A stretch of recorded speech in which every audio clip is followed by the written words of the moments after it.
When I married Rachel, I thought I had found my lifelong partner. We built our dreams together, bought a house, started saving for the future, and made promises we thought we'd never break. But promises are fragile things when trust starts to fade. I began noticing changes, small, almost invisible cracks that only someone in love would feel. Late-night texts, quick smiles at her phone, and sudden, extra hours at work. My heart wanted to believe her, but my mind whispered something else. One evening, I decided to surprise her with dinner. I showed up at her office with her favorite food, expecting to see her smile. Instead, her coworker told me she had left hours earlier. I stood there frozen, food in hand, realizing the truth I didn't want to face. That night, she came home late, smelling of cologne that wasn't mine. She lied again, saying she'd been with her boss, working on a project. I didn't argue. I just nodded, already planning what I'd do next.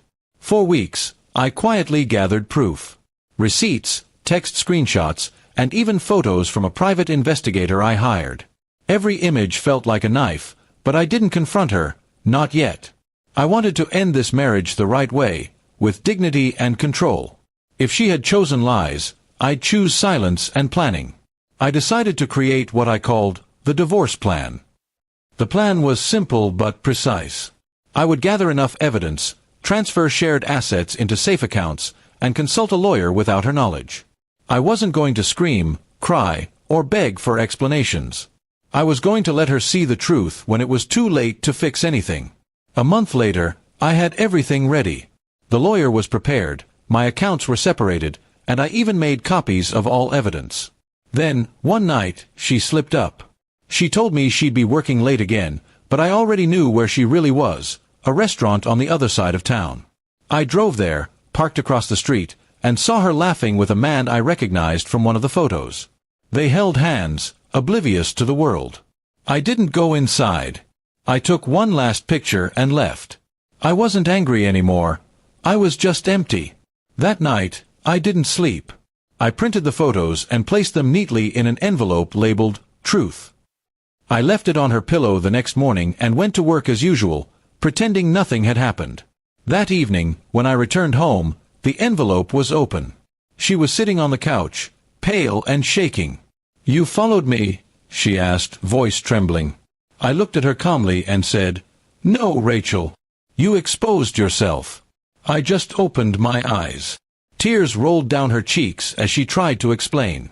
She said it was a mistake, that she felt lonely, that she didn't mean to hurt me.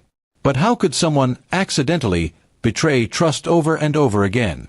I listened in silence, then handed her another envelope, the divorce papers. "This is my answer," I said quietly.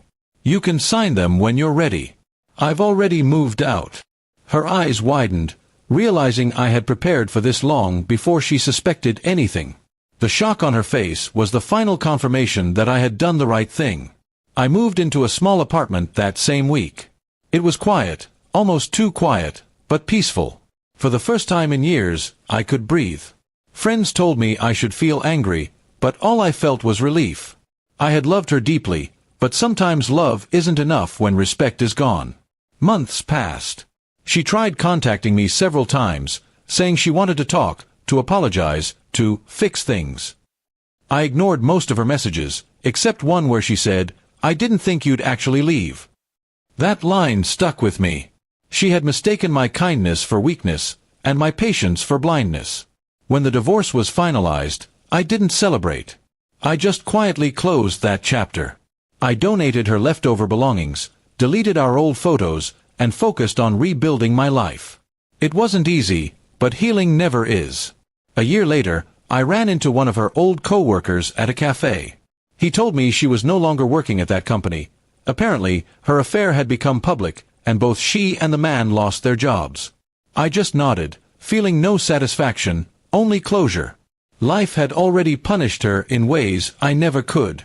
Now, when people ask why I'm single, I smile and say, because peace is better than pretending.